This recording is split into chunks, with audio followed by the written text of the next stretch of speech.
छोटी सिया मेरी छोटी, मेरी छोटी सिया मेरी छोटी। अरे तुम हो बड़ी बलबीर सिया मेरी छोटी है।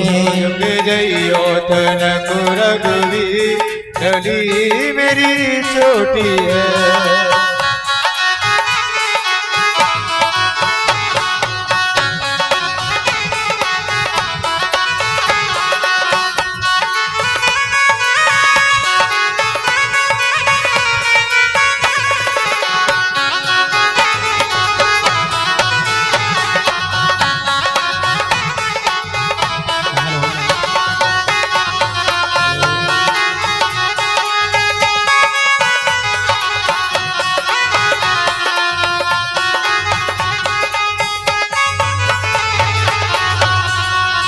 तुम तो राम जी अयोध्या की राजा, तुम तो राम जी इसी बीच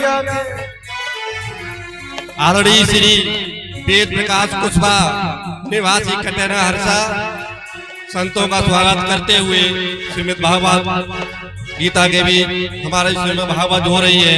संतों का सम्मान करते हुए और मानव का सम्मान करते हुए आरड़ी वेद प्रकाश जी कुशवा निवासी कटेरा हर्षा।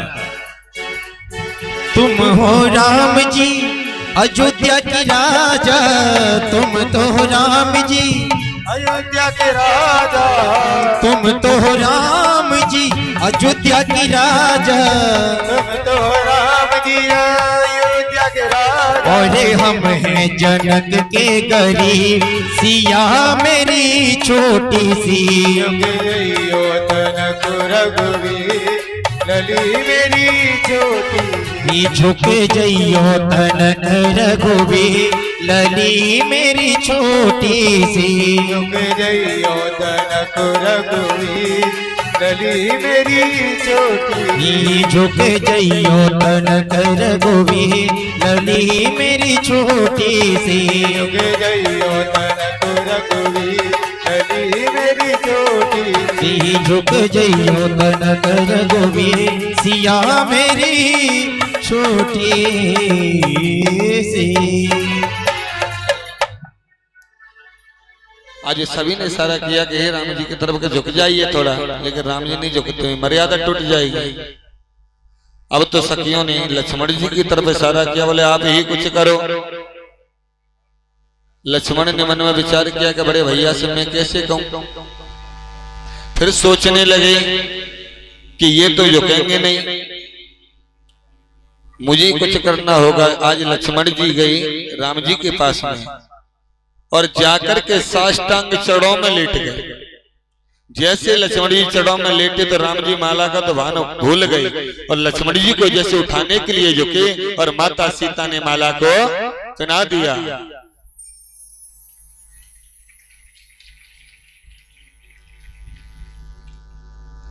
कि जय रघुनंदन जनक किशोरी। कह रघुनंदन जनक किशोरी। सीताराम मनोहर जोड़ी। ओ सीताराम मनोहर जोड़ी। सीताराम मनोहर जोड़ी। आज जैसे ही माला पहनाई कितना सुंदर प्रभु की हंकी। जय रघुनंदन जनक किशोरी सीताराम मनोहर जोड़ी।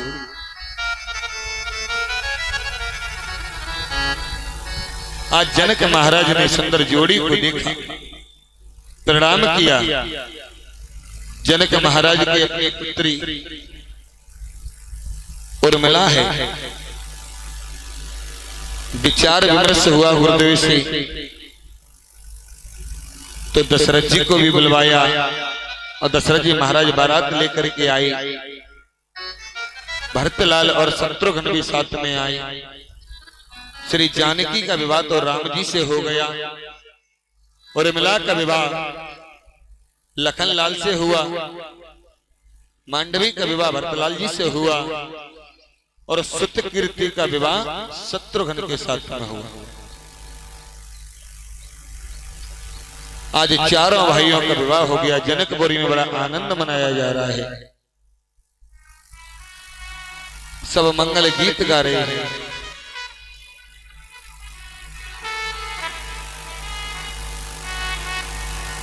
श्रोताओं, रामायण में तो लिखा है कि धनुष टूटते ही परशुराम जी आ गया,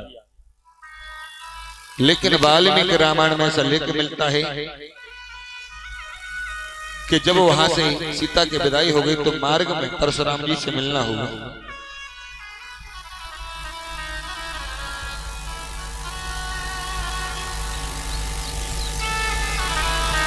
बीच मार्ग में राम जी की बारात से परशुराम जी मिले थे, ऐसा वाल्मीकि रामायण में लेख है। प्रभु परशुराम आए, क्रोधित करने लगे तो प्रभु राम ने प्रत्यंचा चढ़ा करके उनको संतुष्ट किया।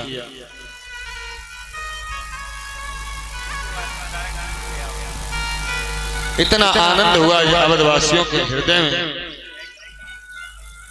आज श्रोता राधे राधे बोलिए वृंदावन बिहारी लाल की जय। इधर जनक नंदिनी की शादी हो रही है, जनक जी अपनी कन्या का दान कर रहे हैं, तो दूसरी तरफ वेद प्रकाश कुशवाहा जी इसी खुशी में कन्याओं को कुछ दान करने जा रहे हैं। तो सबसे पहले परीक्षित जी का स्वागत करते हुए और इसी में अपने मानों का सम्मान करते हुए उसके बाद कन्याओं का स्वागत करते हुए, तो इसी कड़ी में जो हमारी कन्याएं हैं जो कलश भरती हैं वो साइड से आ जाए, जिससे समय बर्बाद न हो, 5 मिनट में उनका स्वागत हो जाए। तब तक हमारे जो मान पक्ष हैं 6 भाई, हमारे भी कुछ मान पक्ष के जीजाजी लगते हैं, वो आ जाए, जिससे आवत में व्यवधान पैदा न हो। बहुत जल्दी से हमारे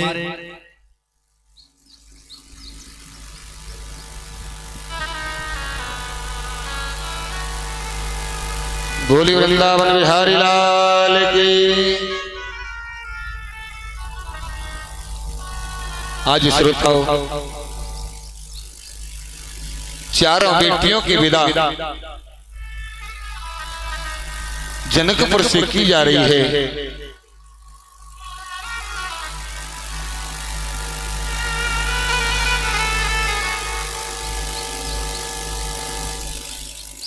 एक छोटा सा कीर्तन ले लो भैया, ये स्वागत कर रहे हैं कि सुनेंगे तो है नहीं, डिस्टर्ब होगा। एक कीर्तन ले लो।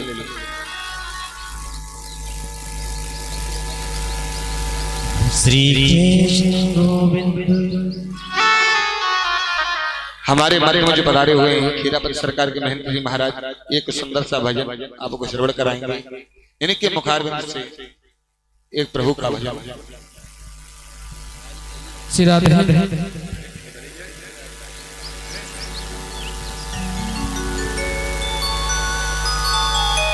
जो भी स्वागत करता है भैया, काफी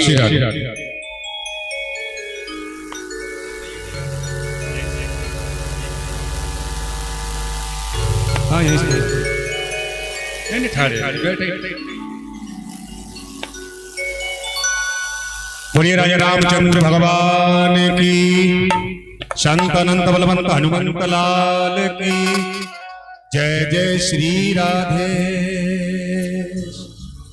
आइए, बड़ा सुंदर सा भजन है, सुना तो सभी लोगों ने, बाकी कोशिश कर रहा हूँ, काफी दिन से गाया नहीं है, फिर भी कोशिश कर रहा हूँ।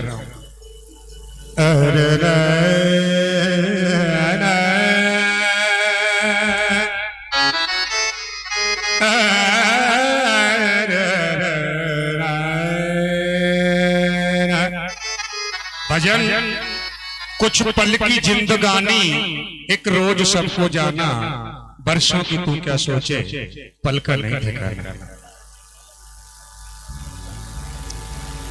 कुछ पल की जिंदगानी, एक रोज सबको जाना,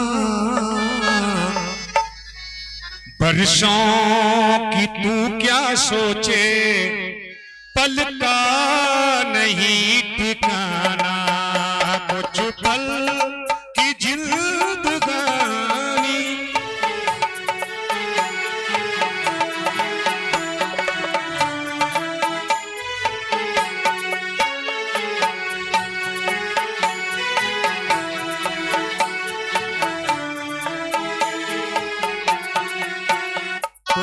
पल की जिंदगानी एक रोज सबको जाना, वर्षों की तू क्या सोचे, पल का नहीं ठिकाना। कुछ पल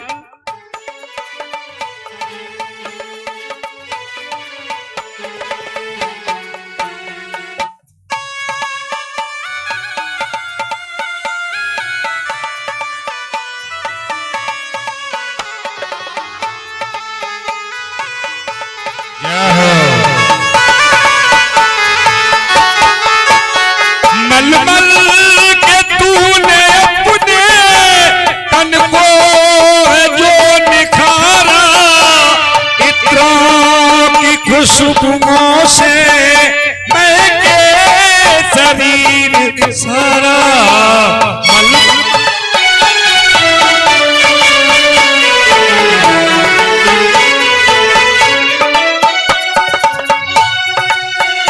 तूने अपने तन को है जो निखारा, इत्रों की खुशबुओं से महके शरीर सारा।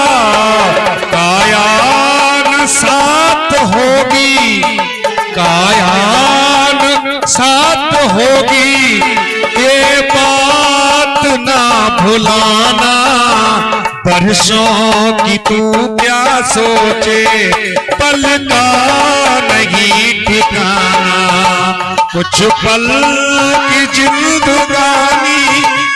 एक बात बताएं आप लोगों को, यदि आनंद आ रहा हो तो तालियां बजाएं सभी लोग।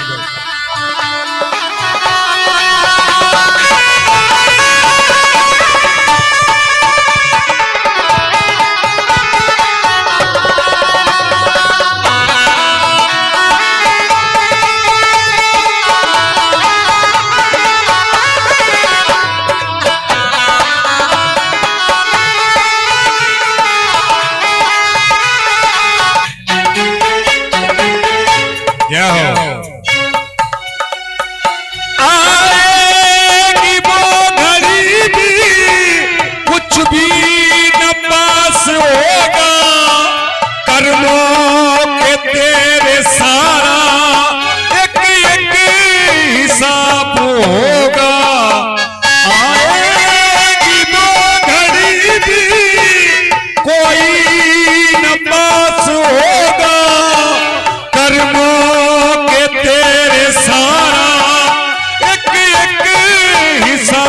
होगा। कर कर्म और धर्म तू, कर कर्म और धर्म तू, प्रभु को है पाना, वर्षों की तू क्या सोचे, पल का नहीं ठिकाना।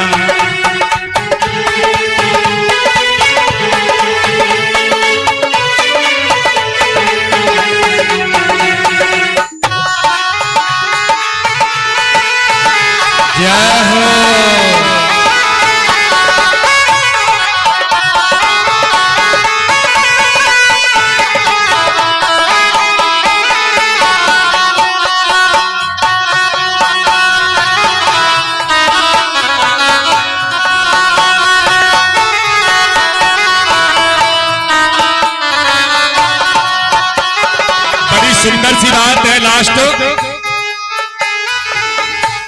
आधा है तेरे नाम का, आधा है तेरे नाम का और कोई बसर नहीं, और शामा है 100 बरस की, पल की खबर नहीं।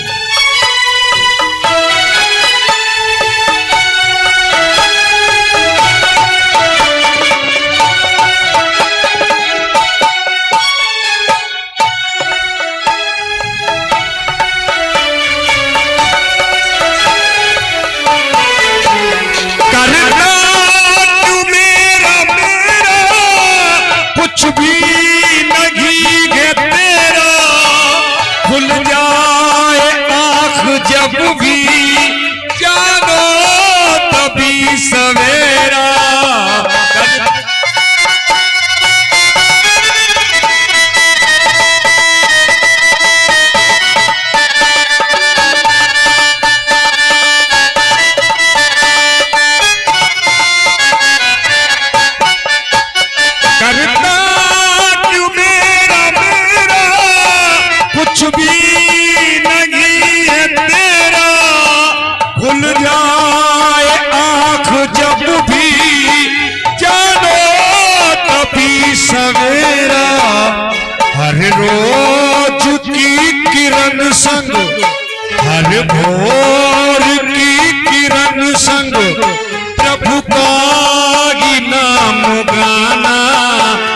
परसों की तू क्या सोचे, पल का नहीं ठिकाना, कुछ पल की जिंदगानी, एक रोज सबको जाना।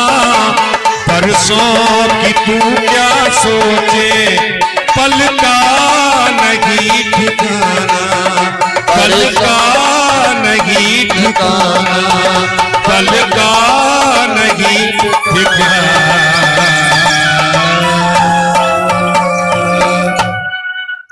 बोली वृंदावन बिहारी लाल की, बोली भक्तवत्सल भगवान की, बोली रामचंद्र भगवान की।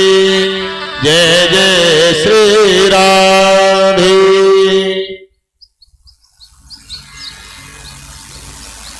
सभी शांति बनाते हुए जो भी खड़े हुए अपने स्थान पर विराजमान हो।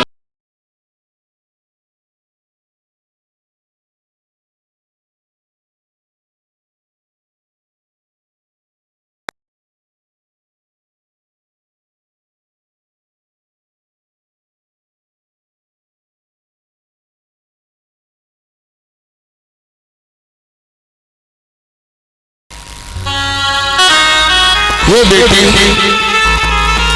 आज दोपहर घर जा रही है, लेकिन बेटी अपने पिता का नाम कभी नीचा मत होने देना। श्रोताओं, जिस समय बेटी की विदाई करते हैं उस समय हमें बेटी को सुंदर शिक्षा देनी चाहिए। पानी के आपने देखा होगा, जब पिता बेटी का विवाह करता है, न जाने कितने महीने पहले से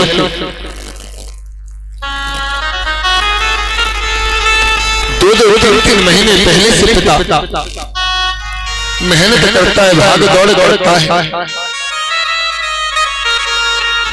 कभी कार्ड छपवाने, कभी किसी को निमंत्रण देने, कभी कोई व्यवस्था, लगातार भगता रहता है, लेकिन उसके पैर नहीं थकते।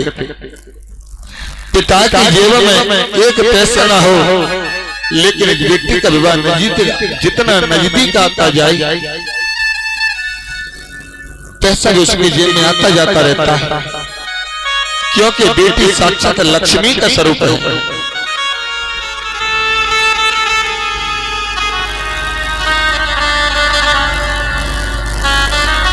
बेटी साक्षात लक्ष्मी है।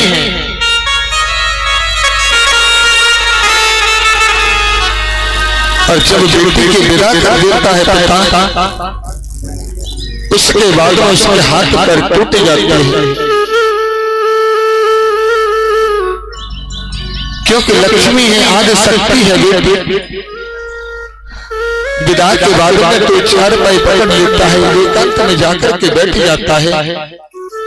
अगर उस समय टेंट वाले या साउंड वाले भी आते हैं तो यही कहता है कि बोले भैया आप अभी जाइए, मैं आपको दुकान पर आकर के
बेटी सहना इस बाती रहना जाके ससुराल में। सब कुछ पड़ेगा बेटी सहना इस बाती रहना जाके ससुराल में। मानिए दुलारी मेरा कहना इस बाती रहना जाके ससुराल में। मैं गुड़िया तेरे आंगन की, मैं गुड़िया तेरे आंगन की, बैठ के जाऊं डोली साजन की। मैं गुड़िया तेरे आंगन की, मैं गुड़िया। आज कहने लगी सीता कि हे माँ, जैसा आप बताती है वैसा ही मैं करूंगी। आज सीता जी को क्या समझाया कि बेटी माता के समान अपने सासू जी को मानना और पिता के समान अपने ससुर जी को मानना, उनकी सेवा करना। श्रोताओ, अगर बहू सास को सास न माने और सास बहू को बहू न माने तो कभी झगड़ा ना हो। हमेशा बहू को बेटी माने और बहू भी सास को माता माने। आगे कहने लगी कि हे बेटी, जेठानी को आदर करना, देवरानी से प्यार करना और इन्हीं को अपनी साथ की सहेली समझना। जब कभी तेरी सास तुझसे कभी भी कड़वे वचन बोले तो बिल्कुल मुख मत खोलना, कुछ मत कहना और हमेशा बड़ों का आदर करना। तेरा कंठ एकदम कोयल के समान होना चाहिए बेटी। होठों पर हमेशा मुस्कान रखना, सभी से प्यार करना, अच्छे वचनों को बोलना। आज सीता को समझाया तो सीता भी कहने लगी कि माँ, मैं गुड़िया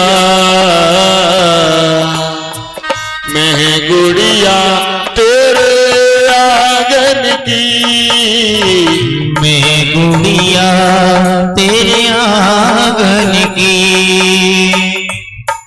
हो मेरी माँ तू क्यों रोती है, बेटी पराया धन होती है।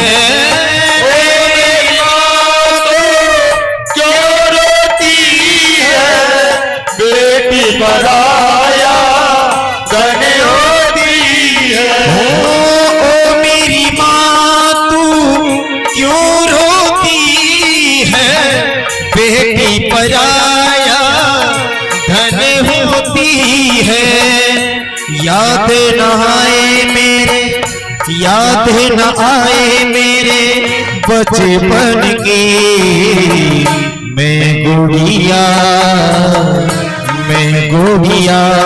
तेरे आंगन की। मैं गुड़िया पालकी में होके सवार चली रे, मैं तो अपने साजन के द्वार चली रे। पालकी में होके सवार चली रे, मैं तो अपने साजन के द्वार चली रे। कोई रोक ले तो रोक ले, नहीं रोक ले कोई पालकी में होके सभा चली रे, मैं तो अपने साजन के द्वार चली रे।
कसम तुम्हें इन असुवन की। मैं गुड़िया मैं चिड़िया तेरे आंगन की। मैं गुड़िया जिंदगी की न टूटे लड़ी, प्यार कर ले घड़ी दो घड़ी। हो जिंदगी की न टूटे लड़ी, प्यार कर ले घड़ी दो घड़ी। जिंदगी की न टूटे लड़ी, प्यार कर ले घड़ी दो घड़ी। जिंदगी की ना टूटे लड़ी, प्यार कर ले घड़ी दो घड़ी। अपने पिता की परम सहेली, बचपन में सखी यन संग खेली। अपने पिता की परम सहेली, बचपन में सखी यन संग खेली। हो याद नाए मेरी, याद नाए मेरे बचपन की। मैं गुड़िया तेरे आंगन की। मैं गुड़िया तेरे आंगन की। मैं गुड़िया तेरे आंगन की। मैं गुड़िया तेरे आंगन की। और जब पिताजी कहते हैं हे बेटी, बाबुल की दुआएं लेती जा, जहाँ तुझको सुखी परिवार मिली।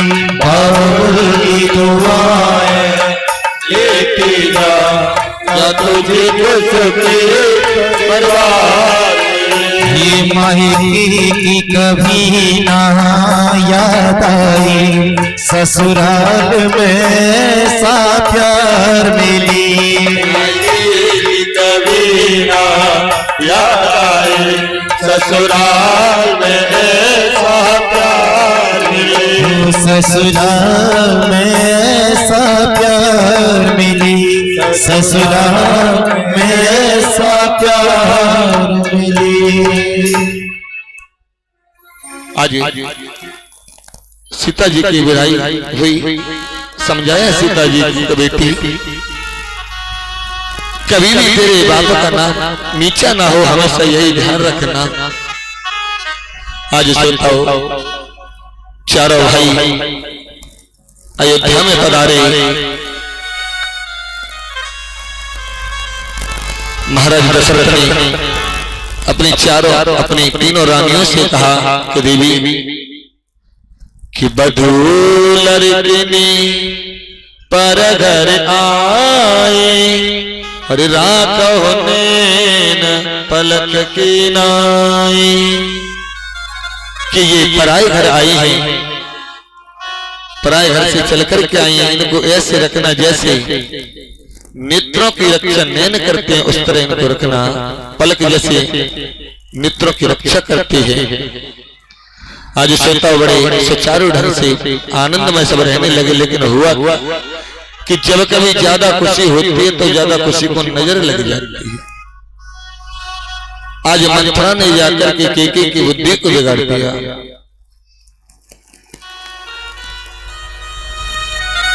केके की बुद्धि को विकृत कर दिया। और आज केके ने राजा दशरथ से कहा कि महाराज, मेरे जो दो वरदान हैं आपके पास में, वो मुझे आप दे दीजिए।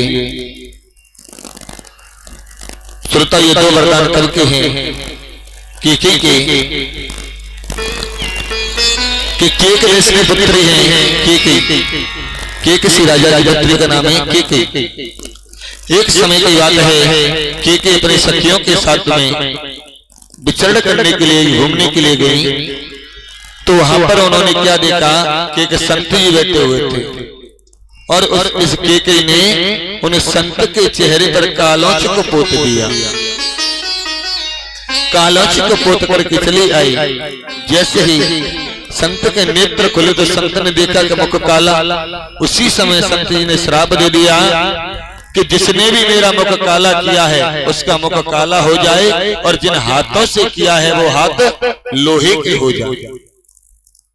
श्रोता, यह बात जब केकसी राजा को पता चली, वो संत के पास में गए, क्षमा याचना की। बोले महाराज, अरे मेरी पुत्री ने बाल चपल तब साप के मुख पर कारोच को लगा दिया, लेकिन अगर मेरी बेटी का मुख काला हो गया तो इससे विवाह कौन करेगा? और आपने कहा कि हाथ लोहे के हो जाएं। महाराज ऐसा क्यों करते हो? इससे विवाह कौन करेगा? तो उन महात्मा ने कहा कि राजन, जिस प्रकार मेरा मुख काला हुआ है उस प्रकार काला नहीं होगा, समाज में मुख काला हो जाएगा। और मैंने कहा हाथ लोहे के हो जाए तो समय आने पर ये लोहे का काम करेंगे। और आज श्रोताओ, इन्हीं केकई का विवाह दशरथ जी के साथ में हुआ। जैसे दशरथ जी के साथ में विवाह हुआ तो दशरथ जी केकई को लेकर के आ रहे थे। बीच मार्ग में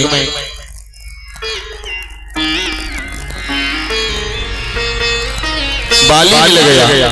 बाली ने मार्ग को घेर लिया। दशरथ जी से कहा कि आपको हमसे युद्ध करना होगा। श्रोताओं, बाली से युद्ध करना कोई मामूली बात नहीं, कोई जीत ही नहीं सकता। क्यों? क्या हो गया भैया?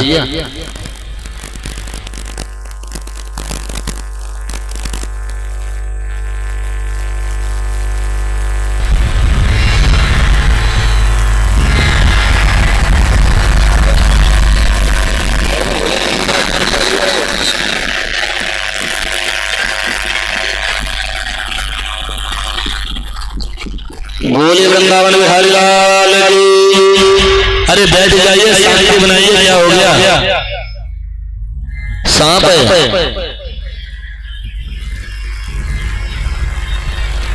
बैठ जाइए। निकल गया ना?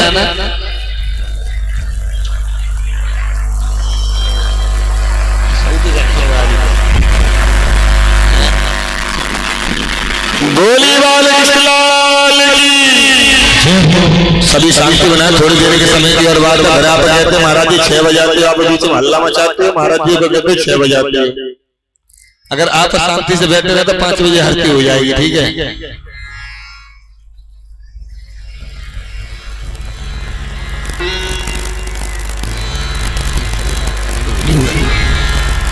बोले बाल कृष्ण लाल की जय। जय श्री राधे। तो आज बाली ने जैसी मार्गों को घेरा, बोले कि आप हमें युद्ध करें हमसे। तो श्रोताओं, जो भी बाली से युद्ध करता उसका आधा बल बाली में चला जाता। दशरथ जी ने सोचा कि लड़ना तो मेरे बस की बात नहीं। तो बाली ने कहा कि सुनो, 3 शर्तें, या तो आपको युद्ध करना होगा, या अपनी स्त्री को मेरे पास छोड़ करके जाना होगा, और या ये मुकुट है ना इसको रख करके जाना होगा। अब तो महाराज दशरथ बड़े चिंतित हो गए। बोले कि मैं लड़ूं तो जीत नहीं सकता, और पत्नी को छोड़ करके गया तो लोग क्या कहेंगे कि राजा होकर के अपनी स्त्री को दे आया बाली को। केकई के पास में पहुंचे बड़े चिंतित। केकई से कहा कि देवी बड़ी समस्या है, आकर मैं क्या करूं? तो केकई ने कहा कि महाराज, आप लड़के जीत नहीं पाओगे और मुझे आप छोड़ के जाओगे तो बदनामी होगी। इसलिए आप ऐसा करो, ये मुकुट बलि के पास में रख दो और समय आने पर मैं इसको मंगा लूंगी। तो उस समय उस मुकुट को वहां पर रखा। दशरथ जी ने कहा कि देवी, आज आपने मुझे धर्म संकट में से निकाला, आप कोई वरदान मांगो, क्या चाहिए? तो केकई ने कहा कि मैं समय आने पर मांग लूंगी। एक वरदान तो वहां का है, और दूसरा कहां का है कि दशरथ जी की सूर्यदेव से ठन गई। सूर्यदेव से युद्ध हुआ। युद्ध करते करते श्रोताओं, केकई भी साथ में थी दशरथ जी के। युद्ध करते करते रथ का पहिए में से धुरा निकल गई। जैसे धुरा निकली केकई की निगाह पड़ी कि धुरा निकल गई, पहिया निकलते रथ गिर जाएगा, तो केकई ने अपनी उंगली को उस धुरा की जगह पर लगा दिया।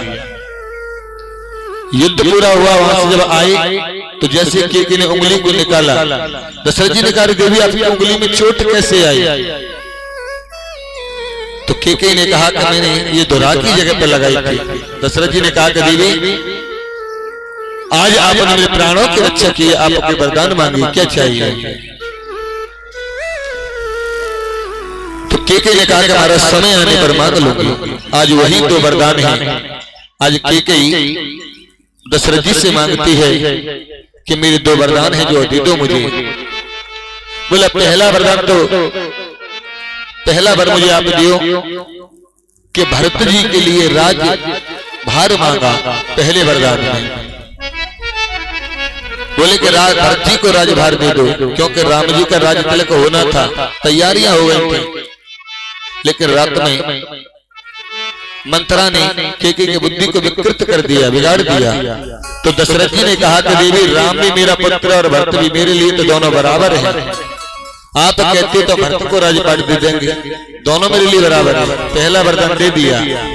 दूसरे वरदान वाले केकई ने क्या मांगा कि तापस भेष विशेष उदासी 14 बरस राम बनवासी। देखिए चौपाई क्या करिए, राम के लिए वरदान नहीं मांगा। देखिए तापस भेष, तपस्याओं जैसा भेष, शेष। शेष अवतार कौन है? लक्ष्मण।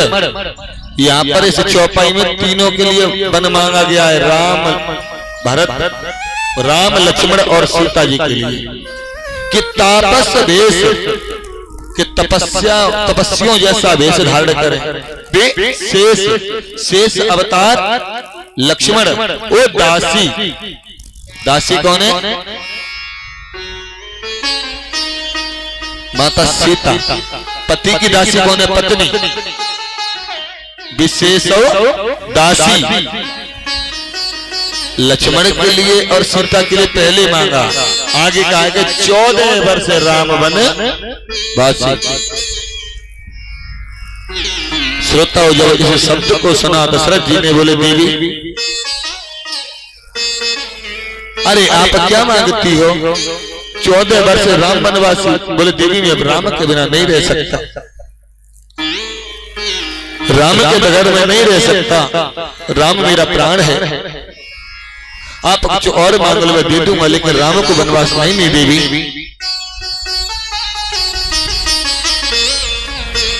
आज कहने लगे कि वैसे तो बड़ी बड़ी बातें करते थे कि रघुकुल रीत सदा चली आई और प्राण जाए पर वचन न जाए, और आज मैं वचन मांगती तो कहते हैं कि राम को नहीं। वैसे बड़ी बड़ी बातें कर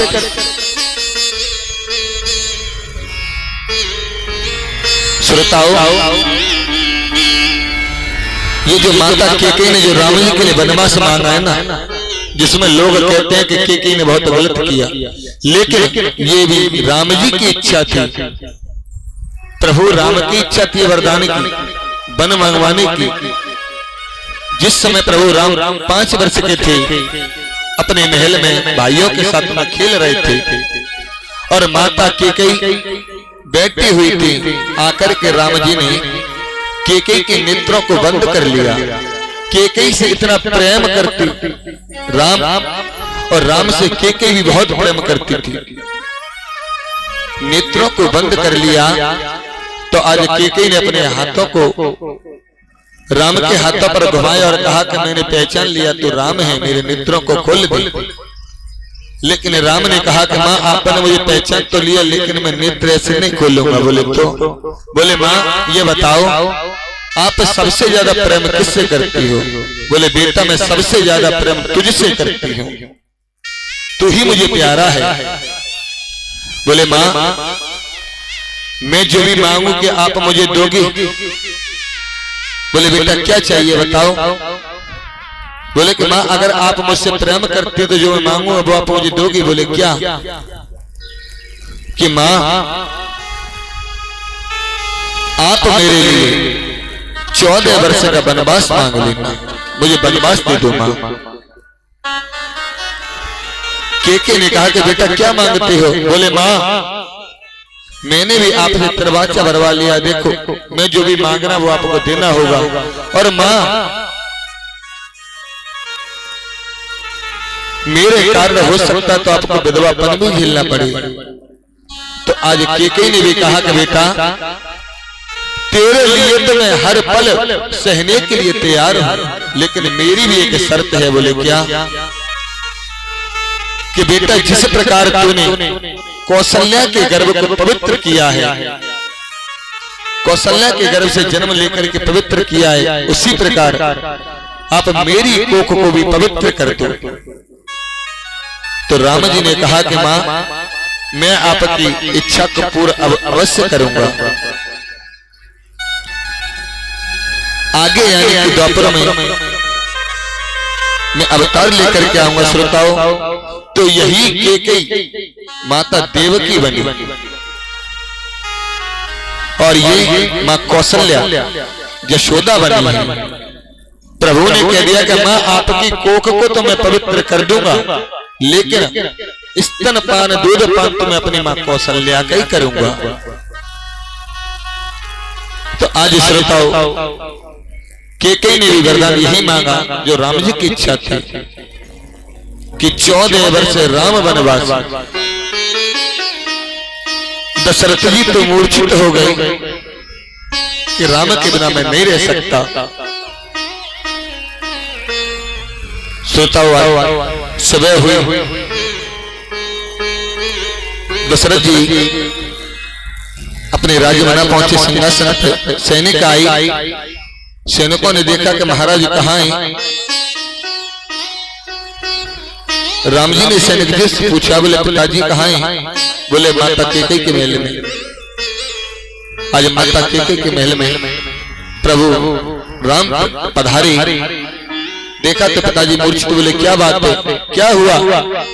केके ने कह दिया कि मेरे 2 वरदान थे जो मैंने आज मांग लिए, भरत के लिए राजगद्दी प्रभु और राम तुम्हारे लिए वनवास। आज श्वेता और राम जी माता की आज्ञा सुनते ही वन की तैयारियां करने लगे। इधर में दशरथ जी की मूर्छा खुली। दशरथ जी कहने लगे, हे केकई तूने क्या मांगा? अरे रानी जी तू वरदान मांग रही है, मैं राम के बिना नहीं रह सकता।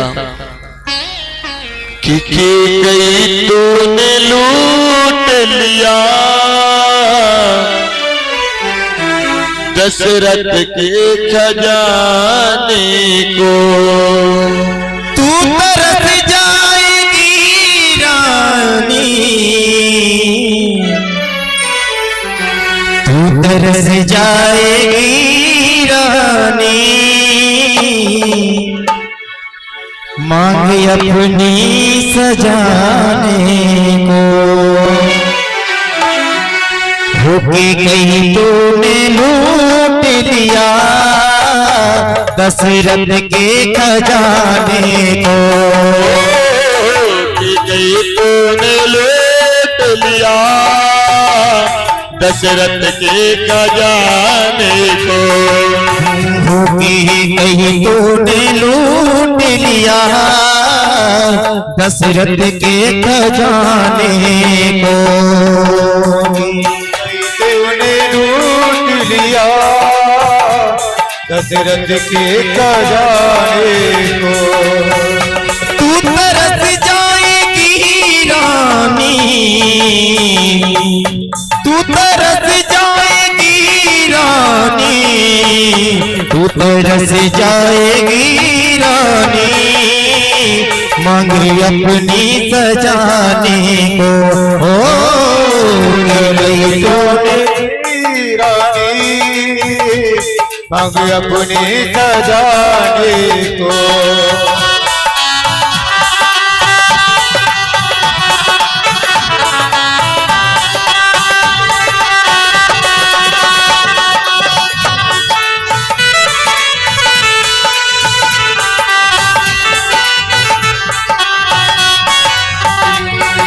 कैसी है माँ?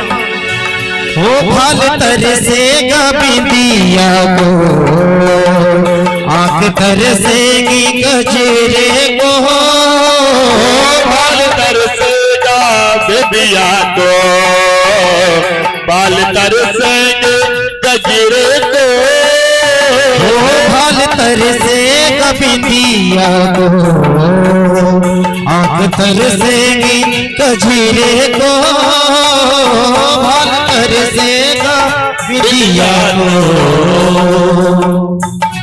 आंखें तरसेगी गजरे को, तू तरस जाएगी रानी, तू तरस जाएगी रानी, किसके लिए? तू तरस जाएगी रानी, सबसे मिलने मिलाने को, कि कहीं तूने लूट लिया दशरथ के खजाने को, कि कहीं तूने लूट लिया दशरथ के खजाने को।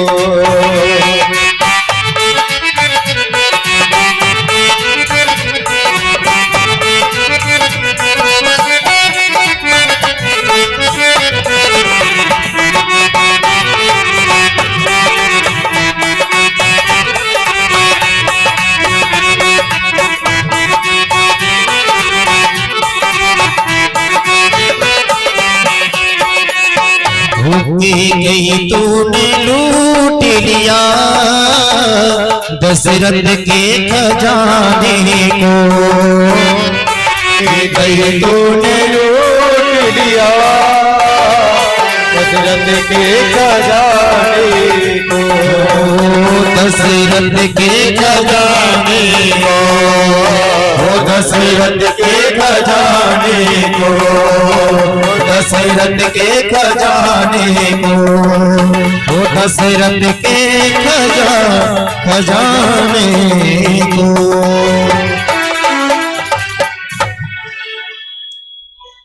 आज दशरथ जी कहने लगे कि तूने राम को जाने का बन के लिए कह रही हो, मुझे ऐसा लगता है जैसे मेरे प्राण निकल करके जा रहे हैं। आज श्रोताओं, राम, माता जानकी और लक्ष्मण जी तीनों वन की ओर जाने लगे। श्री सुखदेव जी कहते हैं, राजा परीक्षित, मुझे तो लगता है कि राम के चरित्र का एक आदर्श पात्र उर्मिला भी है।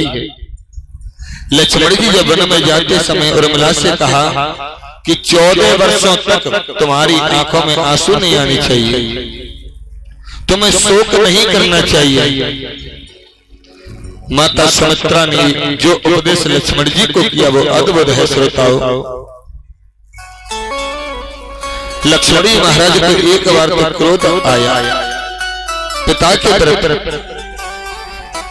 कि पिता ने ऐसा क्यों किया, क्यों वन को भेजते हैं। लेकिन राम जी ने कहा, समझाया राम जी ने लक्ष्मण जी को कि ऐसा क्यों सोचते हो। आज श्रोताओं, अयोध्या वासी राम जी के साथ में गए, तमसा नदी के किनारे सभी को सोता छोड़कर के मेरे प्रभु आगे की तरफ बढ़ पड़े। श्रृंगवीरपुर में प्रभु राम का पदार्पण हुआ। निषाद राजगुरु से रात्रि भर वार्ता हुई और प्रातः होते ही गंगा के किनारे पहुंचे केवट जी से। बड़ा सुंदर संवाद है केवट संवाद, लेकिन समय का अभाव। आज केवट के पास में जाकर के नौका की कहने लगे कि बोले केवट नौका लेकर के आओ। कि मांगी नावना केवट आना, मांगी नावना केवट आना, कहो तुम्हारे मरम में जाना, गया हूँ तुम्हारे मरम में जाना। मांगी नाव न केवट आना। चौपाई क्या कहती है? प्रभु ने नाव को मांगा या केवट को? मांगी नाव न केवट आना।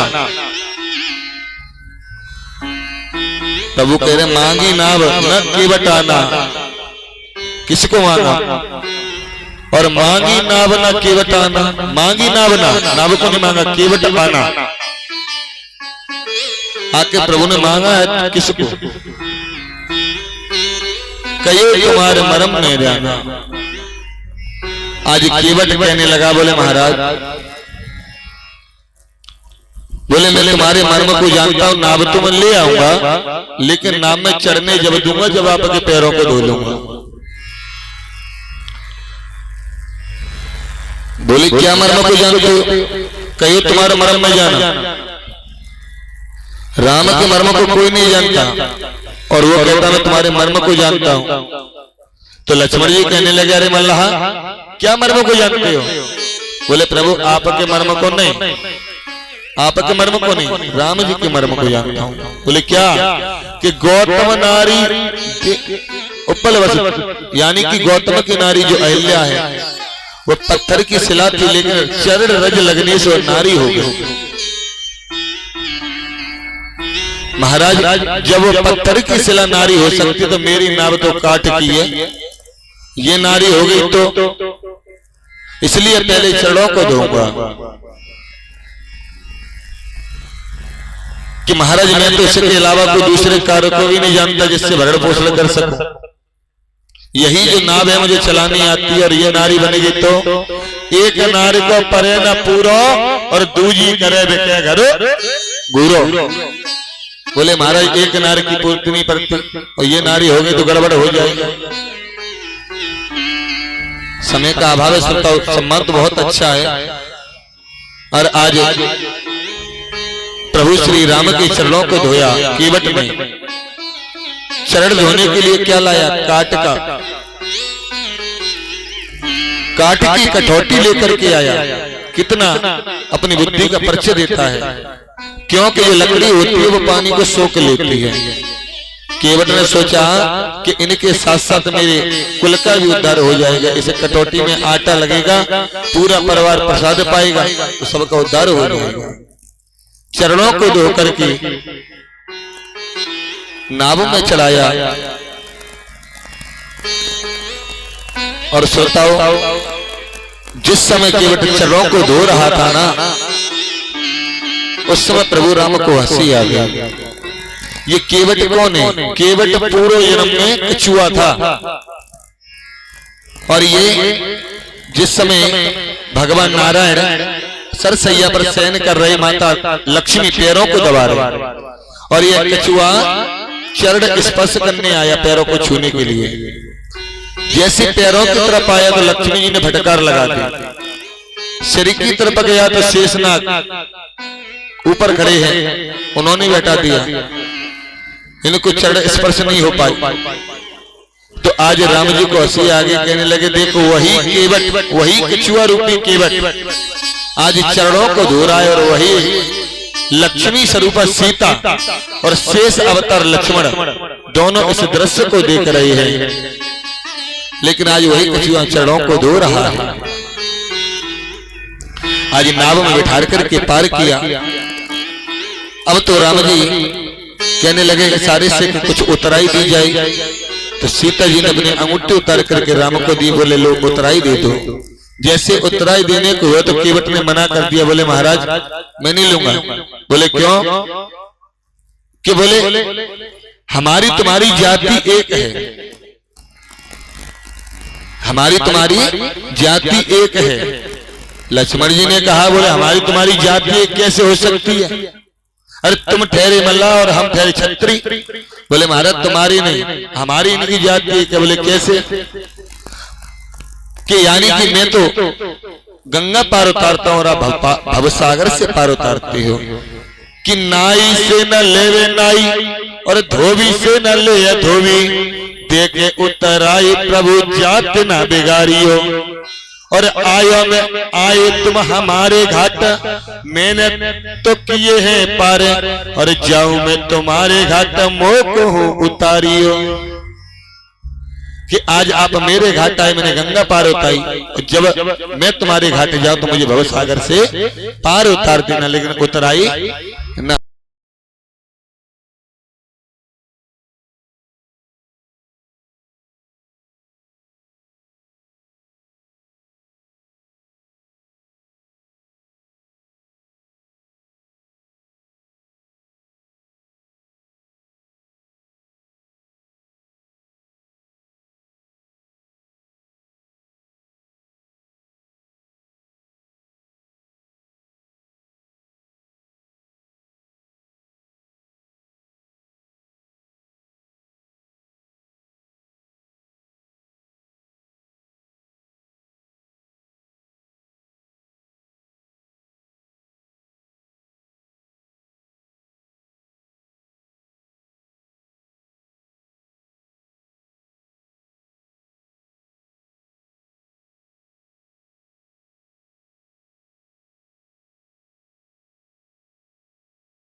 बोले महाराज हमने लौटाने का बहुत प्रयास किया लेकिन वो वापस नहीं आई।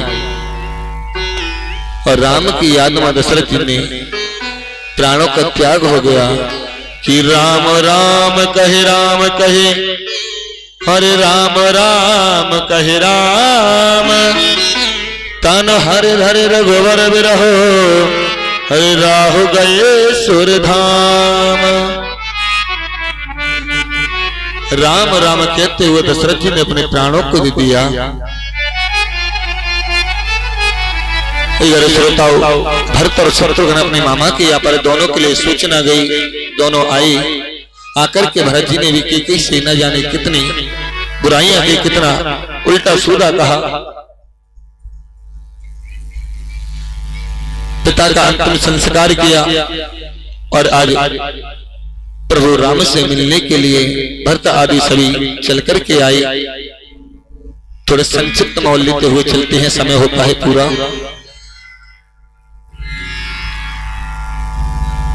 आज मेरे प्रभु पंचवटी पर पधारे, पंचवटी पर सभी से मिलना हुआ और वहां पर श्रोताओं सभी से विदाई, राम जी ने विदाई की सभी को, भरत आदि को मिलकर के वहां से विदा कर दिया, वापस अयोध्या में आए। और आज राम और लक्ष्मण दोनों बैठे हुए पंचवटी पर, वहां पर सूर्पणखा आ जाती है। और सूर्पणखा जैसे ही आई और आकर के कहने लगी राम जी को देखते ही, और क्या बोली कि तुम सम पुरुष ना मोह सम नारी, तुम सम पुरुष ना मोह सम नारी, तुम सम पुरुष न मोह सम नारी, तुम सम पुरुष ना मोह सम नारी, यह सयोग विधि रचो विचारी, ये होते बेदो रचो विचारी, यह सयोग विधि रचो विचार। बोले कि तुम सम पुरुष न मोह सम नारी, बोले तुम्हारे जैसा कोई पुरुष नहीं, मेरे सम नारी नहीं, आप बड़े सुंदर हैं। राम जी ने कहा देवी आप कौन है या क्या करती हो? बोले कि मैं पति की खोज में निकली हूं, अपने लिए पति ढूंढने। राम जी ने कहा पति ढूंढना तो घर वालों का काम होता है, आप क्यों जाती हैं? बोले क्या करूं, घर वाले जितने भी ढूंढते ना हमें पसंद नहीं आता, इसलिए हम स्वयं ही आए हैं। लेकिन राम जी ने कहा कि बोले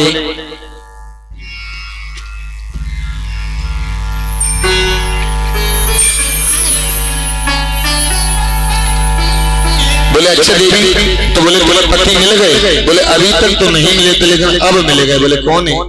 बोले आप बैठे हैं ना, आप ही हमसे विवाह कर लो, क्योंकि तुम सम पुरुष न मोह सम नारी, और यह संयोग विधि रचो विचारी। तो प्रभु राम ने कहा कि बोले हमारा तो विवाह हो चुका है, लेकिन हमारे सन्मुख जो बैठे ना हमारे छोटे भाई श्री भरत, आप उनसे पूछ लो अगर उनसे विवाह हो जाए। कुमार बता दिया भरत जी को। राम जी ने झूठ बोला, क्यों? कि यानी कि सूर्पणखा का भी विवाह हो चुका था, लेकिन वो भी झूठ बोलते हैं कि मैं अभी कुंवारी हूं। तो राम जी ने भी कह दिया कि बोले जाओ हमारे श्री भरत बैठे, उनसे पूछ लो। भरत जी के पास वो पहुंचे, बोले कि आप हमसे विवाह कर लो। अरे वो तुम्हारे बड़े भाई है ना, वो काले काले हैं और आप गोरे हैं, आप हमसे विवाह कर लीजिए। भरत जी ने कहा, यानी कि बोले लक्ष्मण जी ने कहा, बोले कि हम देवी आपसे विवाह नहीं कर सकते। बोले क्यों? बोले कि जो वो है ना, वो अयोध्या के राजा हैं राम, और मैं उनका दास हूं, और आप दास से विवाह करके क्या मिलेगा? आपको सेवा करनी होगी, इसलिए आप राजा से विवाह करो। लक्ष्मण जी भी इशारा देते हैं कि पिताजी के 3 विवाह हुए तो आपके 2 नहीं हो सकते। अब तो राम जी लक्ष्मण जी के पास में भेजे, लक्ष्मण जी राम जी के पास में। सूर्पणखा का क्रोध आया, बोले कि पहले मैं आपकी भार्या के नाश्ता कर जाओ, उसको पहले खत्म करूं। जैसे सीता जी के पास में जैसे सूर्पणखा पहुंची तो लक्ष्मण जी ने आज सूर्पणखा के नाक और कान काट दिए। श्रोताओं, सुपर्णखा ने क्या कहा कि तुम सम पुरुष न मोह सम नारी, कि तुम्हारे जैसा पुरुष नहीं कोई और नहीं है संसार में जो मेरे भाई का सर्वनाश कर दे। तुम ही एक ऐसे पुरुष हो जो मेरे भाई का उद्धार कर सकते हो। और मोह सम नारी, और मेरी जैसी कोई स्त्री नहीं होगी जो अपने भाई का अपने कुल का विनाश कराता। ऐसा कोई सहयोग रचो जिससे ये काम सफल हो जाए। आज श्रोता सुपर्णखा नाक कान कटने के बाद में जैसे पहुंची रावण के पास में, कुंभकर्ण के पास में, बोले ये बहन क्या हुआ? बोले दो बालक आए हुए हैं, राजकुमार आए हुए हैं पंचवटी पर, और उन्होंने मेरे नाक और कान को काट दिया। अब तो श्रोताओ, रावण ने सीता का हरण किया, सीता को हर करके ले गया। जटायु ने रोकने का प्रयास किया, लेकिन रावण ने जटायु के फरों को काट दिया। आज मेरे प्रभु सीता की खोज में भ्रमण करते हैं, वन वन में भटकते हैं कि हे खगमृग ये मधुकर श्रेणी, तुम देखी सीता मृग नैनी। हर किसी से पूछते हैं। सबरी के घर मेरे रघुवर का पदार्पण हुआ, बाली से मित्रता हुई। अब तो सीता जी की खोज आरंभ हो गई। अब तो सभी के मन में शंका के, यानी कि दक्षिण दिशा में कौन जाए। तो उसी समय जामवंत जी ने हनुमान जी को उनकी शक्ति का परिचय कराया कि पवन तने बल पवन समाना, बुद्धि विवेक विज्ञान निदाना, कवन सो काज कठिन जग माही, जो नहीं होता तो तुम पाही। आज हनुमान जी लंका में गई, लंका में जाकर के लंका को विध्वंस कर दिया। लौट करके आई, सीता जी की खोज लगा करके सेतु बंधु बनाया समुद्र पार के लिए, लंका में जाने के लिए। नल और नील ने राम राम लिखते हुए पत्थरों को डाला, उसे सेतु बना। श्रोताओं, क्योंकि नल और नील को श्राप लगा हुआ था कि यानी कि ये जो जल में कुछ भी वस्तु फेंके तो वो डूबे नहीं। एक बार की बात है, मतंग ऋषि तपस्या कर रहे थे, नल और नील निकल करके गई तो बड़े उद्दंड थे। जो भी उनके यानी कि संध्या बंदन के पात्र थे सभी को उठा करके नदी में फेंक देते। तो उसी समय मतंग ऋषि ने श्राप दे दिया कि हे नल नीलो, हम तो श्राप देते, तुम जो भी वस्तु फेंकोगे जल में वो बहेगी नहीं, डूबेगी नहीं, वो तैरेगी ऊपर। और आज वही पत्थर नल और नील के फेंकने से वह पत्थर से सेतु बना। लंका में पहुंचे प्रभु राम, कुंभकर्ण का उद्धार किया, मेघनाथ आदि से युद्ध हुआ, और सबसे बाद में रावण से युद्ध हुआ प्रभु राम का। राम और रावण का युद्ध तो बड़ा विचित्र है। राम जी नीचे जमीन पर खड़े हैं और रावण रथ पर। उसी समय प्रभु को दिव्य रथ की प्राप्ति हुई।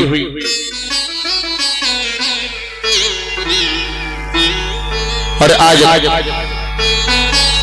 बहुत भयानक युद्ध हुआ।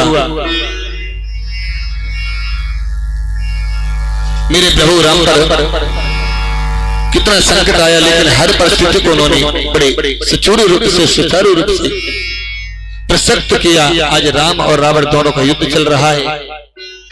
प्रभु राम राम की बाण मारते हैं रावण के, लेकिन रावण को कुछ होता ही नहीं। न जाने कितनी बार सिरों को काटा फिर भी कुछ नहीं हुआ।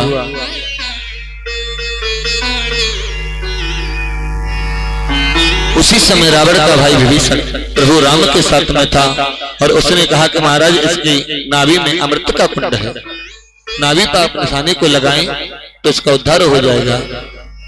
आज जैसे ही निशाने को लगाया नाभि पर, जो बाण जाकर के लगा और रावण का उद्धार हो गया। रावण धड़ाम से जमीन पर गिर पड़ा। बोले रामचंद्र भगवान की। आज रावण मृत्यु को प्राप्त हुआ। जैसे रावण जमीन पर गिरा तो लक्ष्मण जी को राम जी ने भेजा, बोले जाओ पूछ करके आओ जीत किसकी हुई है, जीत किसकी हुई है, ज्ञान लेकर के आओ। आज लक्ष्मण जी जैसे पहुंचे श्रोताओं, रावण से कहा कि जीत किसकी हुई? तो रावण ने कहा कि जीत तुम्हारी नहीं हुई, जीत मेरी हुई है। बोले कैसे? कि मम जीवत मेरी पुरी, मैंने धरन न दीना पाम, और तुम जीवत तेरी पुरी में जाओ बैकुंठ धाम। यानी कि जब तक मैं जीवित रहा आपको लंका में पैर नहीं रखने दिया, और आप दोनों के होते, राम के होते मैं आपकी नगरी को जाता हूं। तो इसलिए जीत किसकी हुई? रावण की। आज मेरे प्रभु राम ने रावण का उद्धार कर दिया। बोले रामचंद्र भगवान की। समय का थोड़ा अभाव है, क्योंकि राम तो वैसे भी राम कथा तो कभी पूरी होती नहीं है। जो भी मैंने सुनाई इस समय के हिसाब से कथा तो बहुत है। 9 दिन तक राम कथा चले, जब भी जाकर के पूरी नहीं हो पाती। और बड़ी ही संक्षिप्त में श्री सुखदेव जी ने राजा परीक्षित को राम कथा सुनाई। और आगे चंद्रवंश का निरूपण करते हैं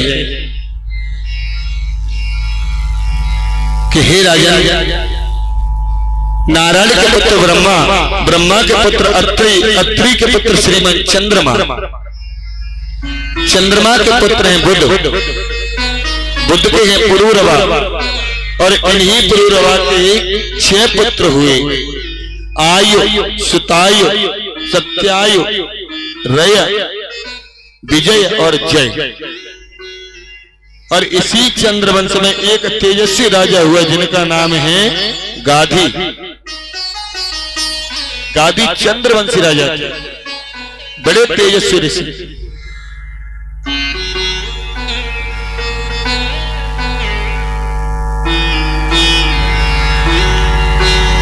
लेकिन राजा गाधी के घर कोई संतान नहीं थी।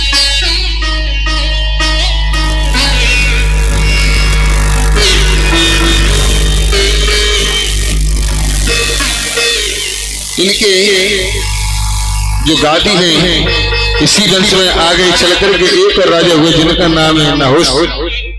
नहुस महाराज के 6 पुत्र हुए, याति, सयाति, सयाति, व्यति, जयति और कृति। इनके याति नाम के जो दूसरे नंबर के पुत्र हैं, इन्हीं याति महाराज का विवाह देवयानी से हुआ, जो शुक्राचार्य की पुत्री है। इन्हीं देवयानी के गर्भ से एक बालक जन्मा जिसे हम यदु कहते हैं, और उसी यदु के वंश में मेरे गोविंद का प्राकट्य हुआ।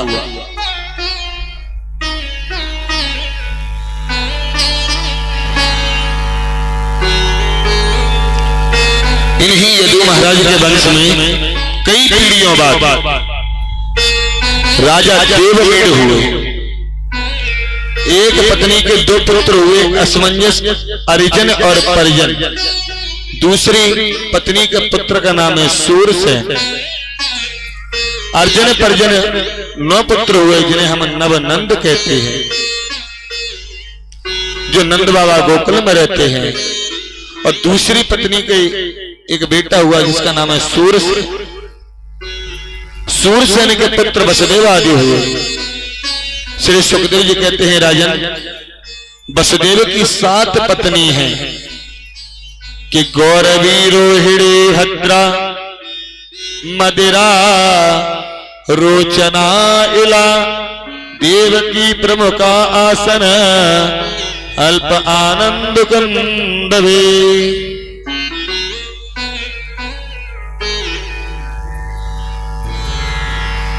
देवकी प्रमुखा आसन, ये 7 पत्नी है। सबसे छोटी पत्नी है देवकी, दूसरे नंबर की पत्नी है रोहिणी। उनके पुत्र जल्दी नहीं हुए। देवकी के घर देवकी के जो 6 पुत्र हुए तब उनका एक पहला पुत्र हुआ बलराम।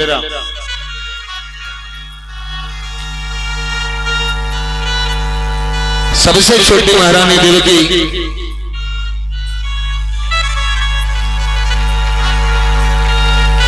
सबसे छोटी महारानी देवकी है।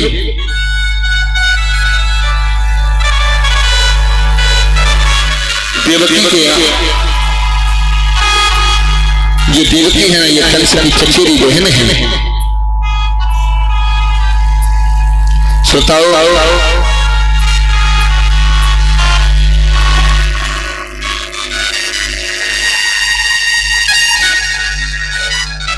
मथुरा के राजा हैं राजा उग्रसेन, कंस के पुत्र हैं। एक समय की बात कंस का जैसे जन्म हुआ श्रोताओं, तो ऋषियों से पता चला। ऋषियों ने कहा कि ये बालक बड़ा दुष्ट होगा, ये तुम्हारे कुल को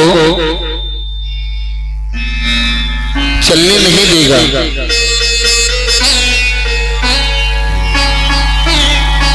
बड़ा ही दुष्टात्मा निकलेगा।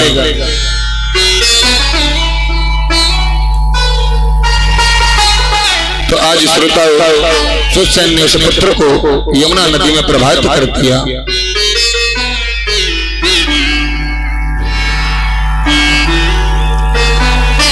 जैसे उग्रसेन ने उस नदी में प्रवाहित किया तो बालक बहता हुआ जा रहा है। यमुना स्नान कर रहे महाराज सूरसेन, जो बटेश्वर के राजा हैं। आज उन्होंने उस कंस को पकड़ लिया और अपने घर पर रखने लगे। कंस वसुदेव जी के साथ में बटेश्वर में पलने लगा। कन्हैया के पिता वसुदेव जी का गांव कौन सा है पता है? अपना ये बटेश्वर ही है, बटेश्वर के रहने वाले। आज कंस का वही लाने पालन हो रहा है, लेकिन नारद जी द्वारा उन्हें पता चला कि मैं सूरसेन का नहीं उग्रसेन का पुत्र हूं। तो आज मथुरा पर चढ़ाई कर दी कंस ने। न जाने कितने दैत्यों को लेकर के मथुरा पर चढ़ाई की।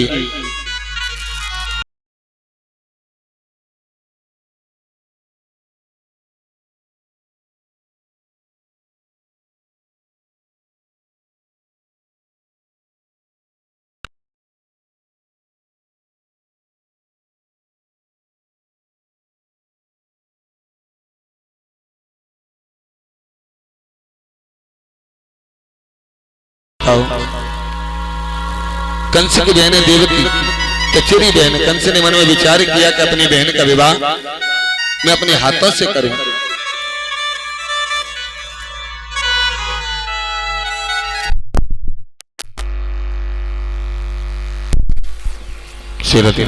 आज वसुदेव जी के साथ में बड़ी धूमधाम के साथ में देवकी का विवाह किया। और जैसे विवाह करके विदाई करने के लिए हुआ, उसी समय एक आकाशवाणी हुई।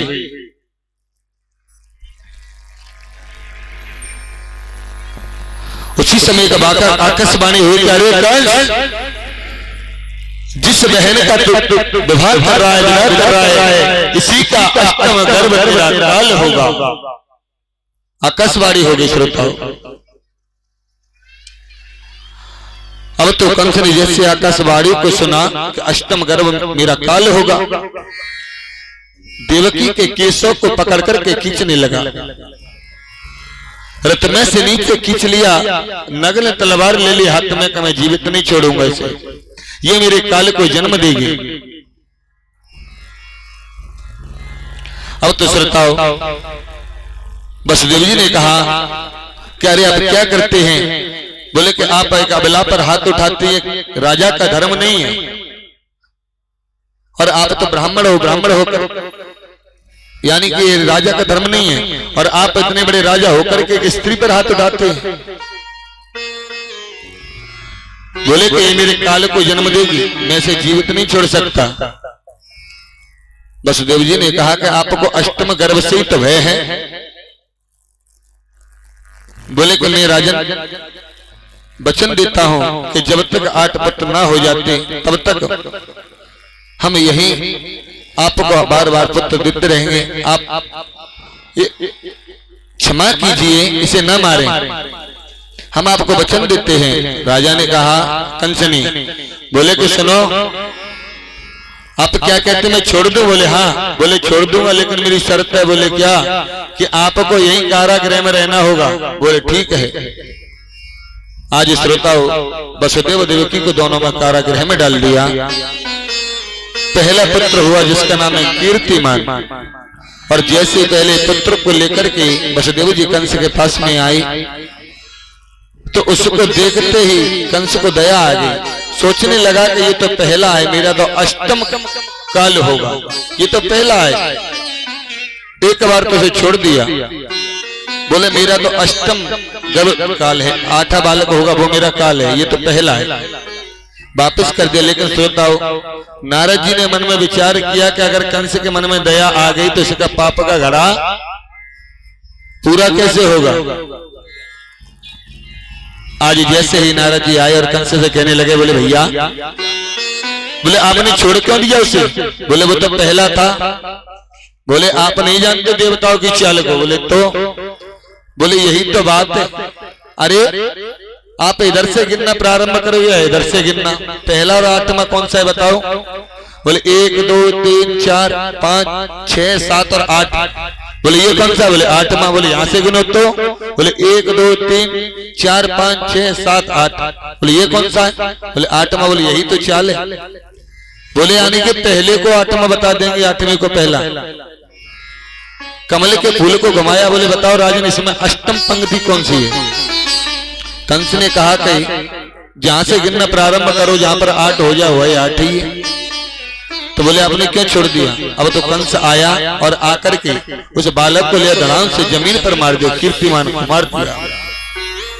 इसी प्रकार धीरे धीरे 6 पुत्रों को कंस ने मार दिया। अब तो 7वां पुत्र गर्भ में आया। भगवान को बड़ी चिंता हुई। बोले कि ये तो 7वां मेरा शेष अवतार है, इसको तो शेष रखना ही रखना है, नहीं तो लीला आगे कैसे होगी। तो आज योग माया को आदेश दिया और योग माया ने माता देवकी के गर्भ से उस बालक को खींच करके रोहिणी के गर्भ में स्थापित किया। धर्म सैनिक कहने लगे, बोले महाराज, अरे 7वां बालक तो अपने आप ही गर्भ में नष्ट हो गया। कंस कहने लगा, अच्छा हुआ, नहीं तो हमें मारना पड़ता। अच्छा ही हुआ। और आज अष्टम गर्भ के रूप में मेरे कन्हैया का प्रादुर्भाव हो रहा है। अष्टम गर्भ के रूप में मेरे कन्हैया आ रहे हैं। पूरा सन्नाटा छाया हुआ है। जितने भी पहरे द्वार हैं सभी सो गए। बिल्कुल शांत वातावरण। मेरे कन्हैया का प्रादुर्भाव हुआ जेल में, 4 भुजा धारण करके, ससंस चक्रम सकरीट कुंडलम। देवकी ने कहा, बोले आइए पधारिए। कन्हैया कहने लगे, देखो मैं आपका पुत्र बनकर के आ गया, लेकिन आपको मेरी सुरक्षा करनी होगी, मेरी रक्षा करनी होगी आपको। वसुदेव कहने लगे, बोले कि हमारे हथकड़ी और बेड़ी लगी है प्रभु, हम क्या सुरक्षा करें। कन्हैया ने कहा, आप चिंता ना करें, सब कुछ सही होगा। और आज श्रोताओ, अष्टम गर्भ में अष्टम बालक के रूप में मेरे कन्हैया का प्रादुर्भाव हुआ। कन्हैया आए तो देखे, जैसे कन्हैया का प्राकट्य हुआ, हथकड़ी बेड़ी अपने आप खुल गई। जितने पहरेदार थे सभी सो गए। जितने भी ताले लगे हुए थे सब अपने आप खुल गए। और आज वसुदेव जी कन्हैया को पालना में रख करके ले गए हैं श्री धाम गोकुल में, जहां पर नंद बाबा रहते हैं। नंद बाबा के महल में जाकर के कन्हैया को सुला दिया और वहां पर एक कन्या ने जन्म लिया था। उस कन्या को लेकर के आई। उस कन्या को लाकर के जैसे ही जेल में प्रवेश किया तो श्रोता, जितने पहरेदार थे सभी जग गए। जितने भी ताले थे सब अपने आप लगने लगे। हथकड़ियां बेड़ियां लग गई। शोर गुल्ला होने लगा कि अरे 8वां हो गया, 8वां हो गया। देखिए श्रोताओ, ये कन्या क्या है? कन्या है माया, योग रूपी माया। और प्रभु कृष्ण क्या है? प्रभु भगवान। जहां पर प्रभु रहते हैं वहां पर शांति रहती है, और जहां पर माया होती है वहां पर अशांति होती है। तो आज कंस दौड़ा दौड़ा आया और देखा कि ये तो बेटी है। बोले कि अरे आत्मा तो बेटा होना था, बेटी कैसे हो गई? सैनिकों ने कहा, बोले महाराज हो सकता है इसलिए अब की बार बेटी आई कि आपको दया आ जाए और आप छोड़ दें। अरे हो सकता है इसी बेटी के गर्भ से जो बालक जन्म ले वो आपका काल हो, इसलिए हमारा ना रहेगा, बांस ना बजेगी बांसुरी। आज उस छोटी सी नन्ही सी कन्या को पकड़ करके जैसे पत्थर पर मारना चाहा, लेकिन वो तो योग माया थी, आकाश में चली गई और जाकर के आकाशवाणी कर दी कि हे कंस, जिसको तो ढूंढ रहा है तेरे काल ने इस ब्रज में जन्म ले लिया है। कह दिया। श्रोताओ, आदेश कर दिया कि तेरे काल ने जन्म ले लिया। देखिए इधर में मथुरा में कंस रहता है और चलते हैं गोकुल में। आज गोकुल में क्या होता है, जैसे कन्हैया को सुला करके आई, वसुदेव जी तो चले आए, किसी को पता ही नहीं चला। झीनी सी चादर ओढ़े लाला सो रही है। नंद बाबा की बहनें सुनंदा और नंदा दोनों ही आ गई नंद बाबा के घर। उन्होंने देखा कि बालक भाभी जी के बगल में, जाकर के देखा तो श्रोताओ जैसे चुंदरी को उठा करके देखा, कन्हैया के दर्शन हुए। अब तो बड़ी जोर से शोर गुल्ला करने लगी कि है गयो। इधर में श्रोताओ नंद बाबा यमुना जी के किनारे बैठे हुए हैं और अपनी माला जाप करते हैं और कहते हैं, माला पे मंत्र कौन सा? बोला अभी तो भयो नाय, आगे होयो के नाय, अभी तो भयो नाय। बोले मैं 75 वर्ष को है गयो, अभी तक बालक ना भयो। इधर में श्रोता नंदा सुनंदा दोनों हल्ला मचाती हैं कि है गयो। नंद बाबा बोले कहा है गयो? बोले वो तो बाद में बताएंगे, पहले ये बताओ तुम हमें कहा दोगे? नंद बाबा ने कहा जो तेरी इच्छा हो तो ले लेना, पर बता तो सही कहा भयो है। बोले कि लाला को जन्म भयो है। बोले लाला को जन्म भयो? बोले हाँ। अब तो नंद बाबा बड़े प्रसन्न हुए, जाकर के यमुना जी में 16 डुबकी लगाई, बढ़िया वस्त्र पहने, आंखों में काजल लगाया, सिर से पगड़ी बांधी और कहने लगे, बोले लइयो रे छोरा दर पर देखो तो कैसो लागू में। वाल वाले कहने लगे, बोले बाबा तू तो बिल्कुल ही दूल्हा लागे। आज अपने भाइयों को इकट्ठा किया, बड़े धूमधाम से लाला का नंद उत्सव मना रहे हैं। तो आइए हम भी सभी कन्हैया की जन्म की खुशी में नंद उत्सव मनाते हुए, आनंद मनाते हुए चलते हैं। आज कन्हैया का प्रादुर्भाव होगा, बड़ी सुंदर दिव्य झांकी आपके सन्मुख अभी दर्शन के लिए आएगी और सभी आनंद लेते हुए कन्हैया के जन्म का। बोली बाल कृष्ण लाल की। हरि स्वागतम कृष्णा। हम भी यानी कि प्रार्थना करते कि हे प्रभु आप हमारे इस कथा पांडल में भी पधारो। हम आपको स्वागत से हृदय से बुलाते हैं। स्वागतम कृष्णा शरणागतम कृष्णा। स्वागतम कृष्णा शरणागतम कृष्णा। स्वागतम सुस्वागतम शरणागतम कृष्णा। स्वागतम स्वागतम शरणागतम कृष्णा। स्वागतम जय हरि शरणागतम कृष्णा। स्वागतम कृष्णा शरणागतम कृष्णा। इस तरीके से अगर भगवान को बुलाएं तो नहीं आएगा, आ जाएगा। मुझे तो ऐसा पड़ोसी भी नहीं आएगा ऐसे बुलाने से। तो ऐसे बुलाने से तो पड़ोसी भी नहीं आएगा, भगवान कैसे आ जाएंगे? भगवान को बुलाना दोनों हाथों को ऊपर उठा करके ताली बजाते हुए, आबी जा प्रभु आबी जा प्रभु आबी जा। आबी जा प्रभु अभी जा प्रभु अभी जा प्रभु अभी जा। देर न करे प्रभु देर न करे अब देर न करे प्रभु देर न करे ओ देर न कर अब देर न कर प्रभु देर न कर प्रभु देर न कर। स्वागत हरि बोल जय हो शरणागतम कृष्णा स्वागतम कृष्णा शरणागतम कृष्णा स्वागतम कृष्णा शरणागतम कृष्णा स्वागतम कृष्णा शरणागतम कृष्णा।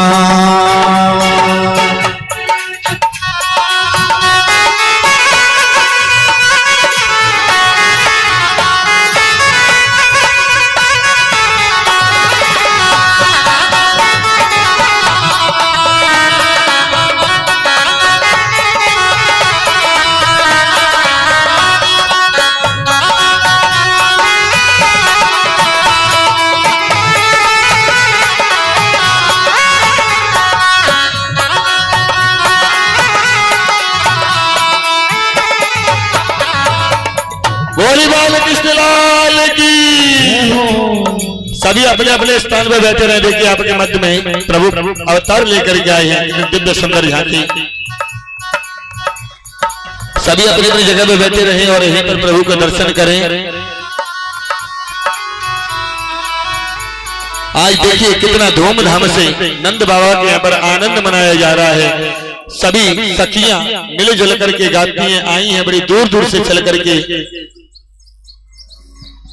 देखिए लाला के जन्म के उपलक्ष्य में आपके मध्य अभी प्रसाद आ रहा है, जो कि एक भक्त प्रभु के निमित्त प्रसाद बांटना चाहते हैं जन्म उपलक्ष्य में।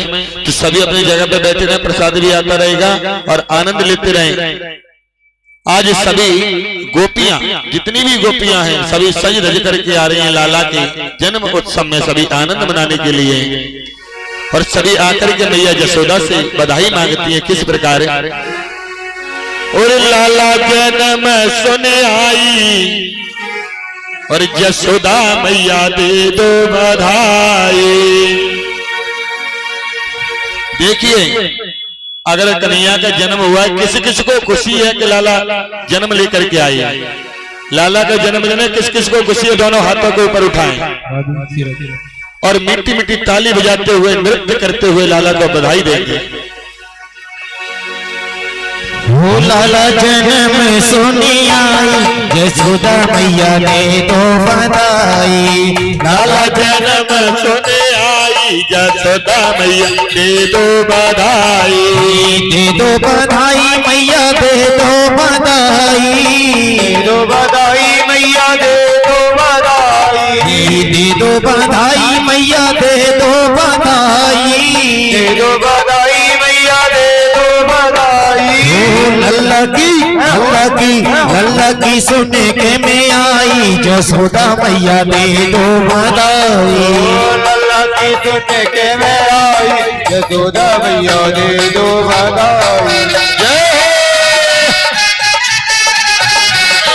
पूरा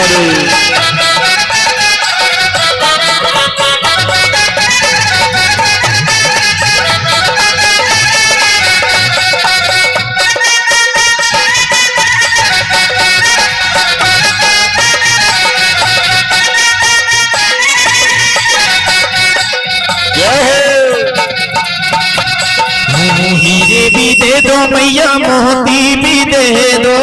हीरे भी दे दो मैया मोती भी दे दो। हीरे भी दे दो मैया मोती भी दे दो। हीरे भी दे दो मैया मोती भी दे दो। नथुनी की दे दो कढ़ाई जसोदा मैया दे दो बधाई। लल्ला जन्म सुने आई जसोदा मैया दे दो बधाई।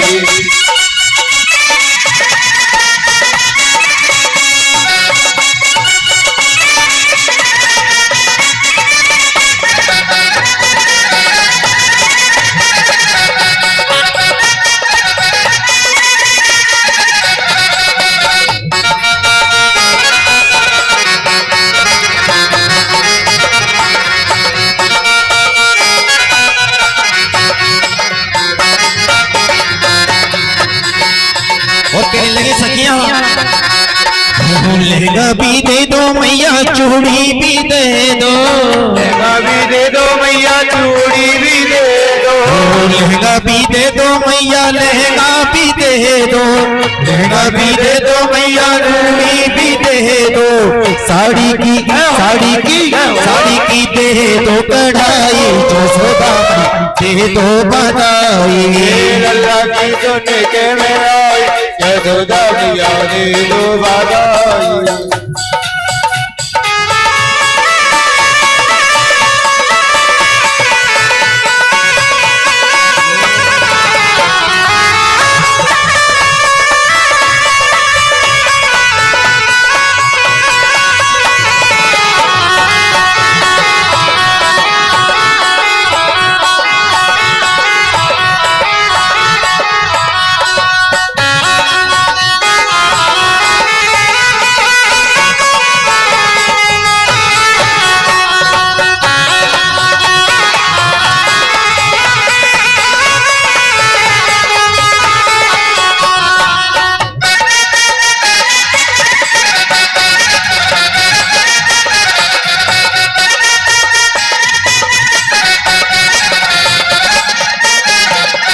सोना भी दे दो मैया चांदी भी दे दो, सोना भी दे दो मैया चांदी भी दे दो, सोना भी दे दो मैया चांदी भी दे दो, सोना भी दे दो मैया चांदी भी दे दो, चांदी भी दे दो मैया चांदी भी दे दो, चांदी भी दे दो मैया चांदी भी दे दो, सोना भी दे दो मैया चांदी भी दे दो, सोना भी दे दो मैया चांदी भी दे दो, झुमकी की दे दो कढ़ाई, यशोदा मैया दे दो बधाई। लल्ला जन्म सुने आई यशोदा मैया दे दो बधाई। लल्ला जन्म सुने आई यशोदा मैया दे दो बधाई। लल्ला जन्म सुने आई यशोदा मैया दे दो बधाई। लाला जायो है नंद घर, लाला जायो है, लाला जायो है लाला जायो है, हो ब्रज में जय जयकार, नंद घर लाला जायो है, ओ ब्रज में जय जयकार, लाला जायो है, हो ब्रज में रही जय जयकार, नंदगढ़ लाला जायो है। अरे हमारे परीक्षित जी और यज्ञपति जी दोनों मंच के पास आ जाएं। परीक्षित जी और यज्ञपति जी दोनों परीक्षित मंच के पास आ जाएं। परीक्षित जी और यज्ञपति जी दोनों आ जाइए। और जो गाना बना है इसके माता पिता अगर मेरी आवाज सुने हो तो मंच पे आ जाएं। और मैया यशोदा कहाँ है भैया? कान्हा की मैया। लो हाँ भैया, एक विशेष सूचना। शास्त्री राजेंद्र कुशवाहा कुंडोल से चलकर यहाँ पधारे हैं। बड़े सौभाग्य की बात है, इस भगवान के दरबार में ग्राम गुलाबपुरा की ठार कठौली सभी भक्तजनों से निवेदन है, आज रात्रि 8 बजे से 11 बजे तक भगवान के चरणों में भजन कीर्तन होने जा रहा है। सभी कुमारी साथ में कल्पना कुशवाहा जी पधार रही हैं। सभी भक्तगण ज्यादा से ज्यादा संख्या में आकर भजन कीर्तन का आनंद लें। आरती से पहले कल्पना कुशवाहा जी का एक भजन होगा, आप सभी लोग बड़े प्यार से सुन। रात्रि का प्रोग्राम बिल्कुल क्लियर हो जाना। आगे मान किसी को नहीं बोलेंगे, यानी देखिए आज की कथा को यही प्रोग्राम देखिए, प्रभु कृष्ण का अवतार हुआ और कल की कथाएं प्रभु की लीलाएं, माखन चोरी लीला, चीरहर लीला, कालीद लीला और भी प्रभु की लीला को करते हुए कल शाम को गोवर्धन पूजा, गोवर्धन पूजा होगी। तो देखिए जो भी गोवर्धन जिस सामग्री से अपने यहाँ पे पूजे जाते हैं उस ही सामग्री को बना करके लाएं कल के प्रसाद में। जिस सामग्री से पूजते हैं जैसे पुआ है, खीर है, जो भी है जिससे गोवर्धन पूजा होती है सामग्री कल बना करके लाएंगे।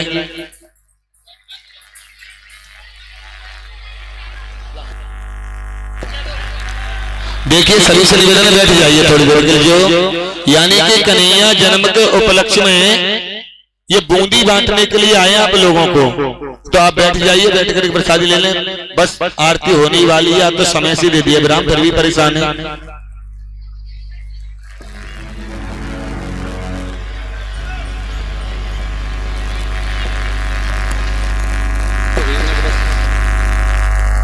छोटी सी बधाई और ले लो बधाई।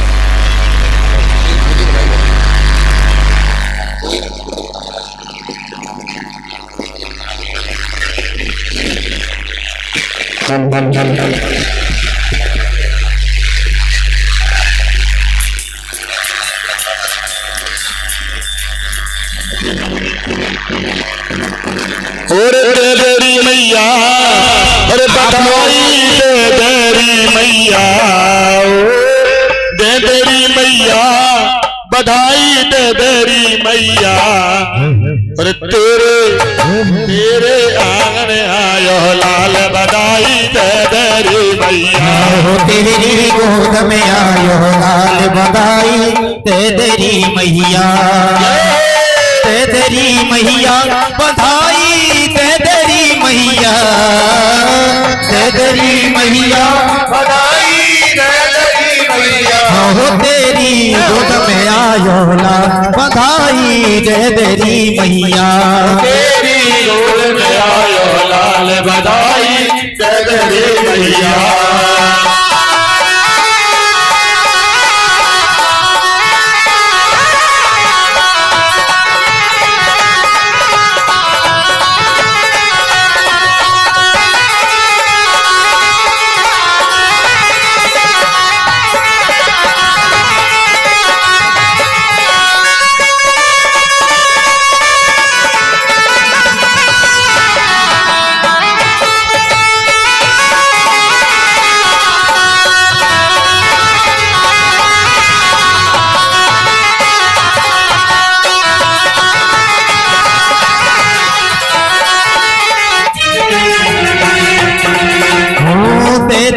मैया, बधाई दे देरी मैया, दे देरी मैया, बधाई दे देरी मैया। हो तेरी गोद में आयो लाल, बधाई दे देरी मैया, हो तेरी गोद में आयो लाल, बधाई दे देरी मैया। नाच नाच की गावे बधाई, बजे ढोल और थाल, नाच नाच के आवे बधाई, डोल डोल दे दे हमको पगड़ी पाए और मतियों के हाथ, दे दे हमको पगड़ी पाए और मतियों के हाथ। तेरी गोद में आयो लाल, बधाई दे देरी मैया, तेरी गोद में आयो लाल, बधाई दे देरी मैया।